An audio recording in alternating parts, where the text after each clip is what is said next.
I hope you're having a great day and I hope you're staying safe at home. Do you want to change your life in the very next second? No, this isn't some fancy ad. It is possible if you're willing to do two things. Do you want to go from weak to powerful in the next second? I say in the next second because in the next second, all you need to do is make a decision. Do you want to go from out of control to in control of at least most of the aspects that you can control within your life, whether it's your health, your relationships, your finance, or whatever it is? I'll ask you that question once again. Do you want to go from weak to powerful in the very next second? This is what you need to do. You need to decide in the next second, or you can possibly go weak to powerful in the next 1 hour, in the next 1 day, in the next 1 month, 1 year, 10 years, 15 years, it's up to you. You need to put fear on the back burner. It is very important for you to understand that everything that you are struggling with in your life right now, yes, there may be many obstacles, but the main obstacle is your own fear. And the more you keep feeding this fear, the more fear grows. It starts growing into illusions. It starts growing into stories, which are not true. Absolutely not true. Simple example. Think of 10 things or even one thing that you've worried about maybe 5 years ago. Okay, you really put in a lot of stress, anxiety, and worry. Did that thing ever happen? In most cases, the answer will be no, it never happened. Because the more you feed worry, the more it grows. It's as simple as that. So you need to put fear on the back burner, and that's why it's easy for me to say this, difficult for people to do. So here is your exercise that you need to do. You need to sit today at the end of today with a paper and pen and write down all the fear that you have in your life. Which if you overcome, you know there's a beautiful world on the other side. You know that your life is going to change. But the only thing holding you back is that fear. So now imagine the possibilities when you overcome that fear. Of course, it's going to come with residues. Absolutely. Some people may not be too happy. Some people who like you may not like you anymore. A lot of people may talk to you differently. Like I said on my previous videos, learn that it is okay to be disliked. There are just too many people out there thinking and believing that they can be liked by everyone in this world. Okay, Google some of the most prominent names that you think everyone would love. Okay, let me throw out a couple. Because I did this exercise myself. When someone one day told me that, Luke, you know, everyone will find a way to dislike something about you or anyone. You know, follow the Pope. Follow Mother Teresa, follow spiritual leaders, follow Gautam Buddha, whoever it is, and you will have negative people saying negative things about them. So your aim in life is not to be liked by everyone. Your aim in life is to be liked by the right people who you value, who they value, and it serves you. Anyone else out of that circle, that small circle, doesn't matter. A lot of people waste their entire life being suppressed by fear because they want to be liked, appreciated, and loved by everyone. You are living a dream. You are living a fantasy. Impossible. It's not going to happen. Take all that energy and put it into the few people that really love you for who you are, really like you, really respect you, really value you. When you're in their company, you feel good. You can be you. You don't have to wear masks. You don't have to act like someone else. You know, where you feel the most comfortable, hold those people close to you. Keep your circle small, but keep it powerful. So put all that energy that you're trying to put into getting liked by everyone into this little circle. Okay? Number one, fear. Make a list of all your fear when it comes to your relationships. What are the things that you want to say, but you can't say? What are the things that you want to do, but you cannot do? This is fear.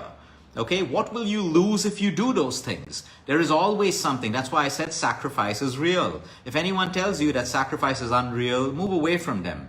Everyone in life has to sacrifice something of lesser value for something of greater value. So if you want to win your self-respect back in a relationship, you may have to say something which may involve confrontation, a few heated conversations, but you got to make that move and overcome fear if you want to change. If you want to hide behind fear, it's really no one else's fault because you are not doing what is right for you.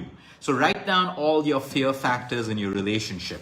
Write down all your fear factors when it comes to your health. Write down all your fear factors when it comes to your career, wealth, money, family, and what would happen when you write this down. What would happen if you overcome this fear? You know, there is no way to overcome fear. You just got to do it. There is no flow chart. There is no plan A, B, C. You just got to decide and do it. Be ready to face the consequences. As simple as that. If you want to improve your life, like I said, you want to go from weak. Most people are weak because fear suppresses the immense amount of potential and strength that they have within them. What will people say? Will I hurt someone? Will I hurt myself? What if this happens? What if? Yes, there are what ifs in every aspect of life. Nothing is guaranteed. Your chemotherapy, your radiation, your vitamin C, your meditation class, your exercise, nothing is guaranteed. If you do it, you get a permanent result. So change your mindset and your core belief system that nothing is guaranteed. So what do you lose? If it's important for you, do it. Sometimes we got to hold back for the right reasons. Like I said, if you feel by holding back, it's of greater value for you and someone else, then hold back.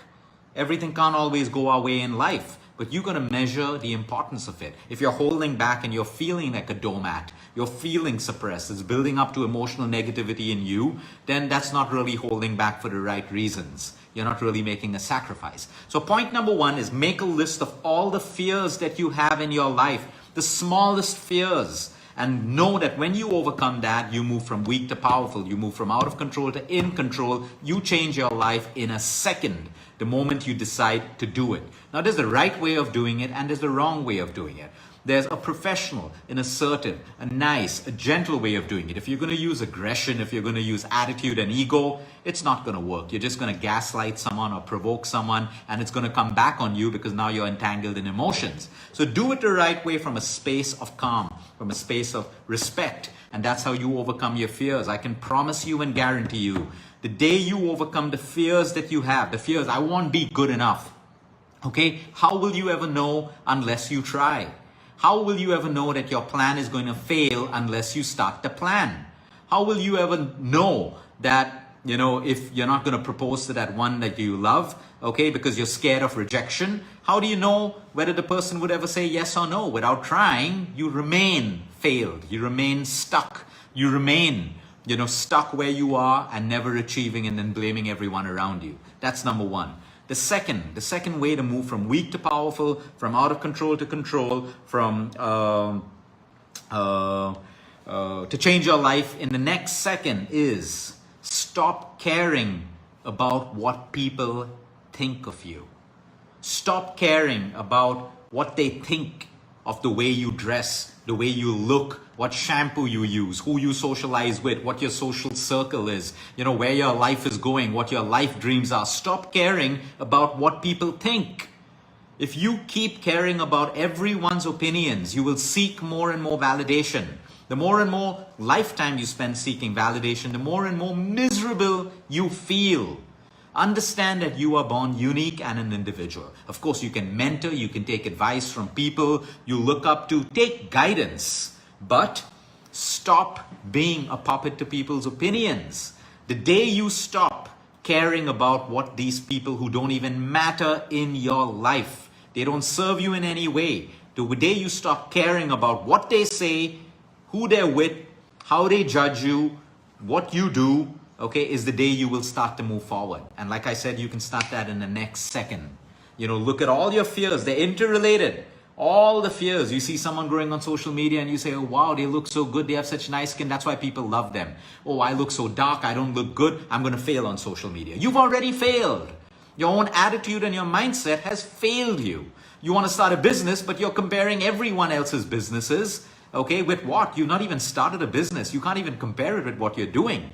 But fear is the element that is holding you back. So when you can do these two things, number one, be self-aware. No one is self-aware today because they're all tied into the opinions on society and on social media. So how can you ever be self-aware of really what your fear is? When you sit down, introspect, reflect, and make a list, now you are aware of your fears. That's the first step of progress, awareness of your fears. 2, acceptance. Yes, these are my fears. 3, action. What can I do? Only 3 things to do to change your life in a second. And parallelly, to do these 3 things, you got to stop comparing your lives with other people and stop caring what people who don't matter think about you. You can do this. I can guarantee you, you are going to have a beautiful life. You see, real freedom lies on the other side of your fear. Everyone thinks they're free. Everyone thinks they're free, but they're living in a prison of fear all the time. Yes, we have independence in our country. We're a free country. We have all of that stuff, but yet no one really feels freedom. Why? They're caged in with their own thoughts, their own shackles of fear. So real freedom, if you want to experience real freedom, that is on your other side of fear. And that's a beautiful feeling. I can guarantee you on the other side of fear is a beautiful life, is a new life, is a life which will make you extraordinary. You got to try it. Have a great day, everyone. Until next time, eat smart, move more, sleep right, and breathe deep.